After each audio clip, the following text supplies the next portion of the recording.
Hey guys, got a 2024 plate Volvo XC40 here. Just going to show you how to adjust the date and the time on this one.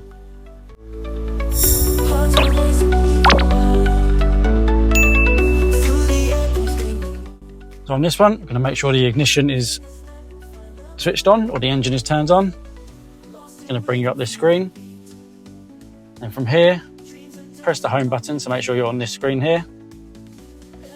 Then go to settings, the bottom right.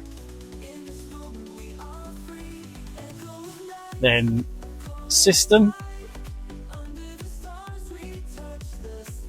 Then date and time.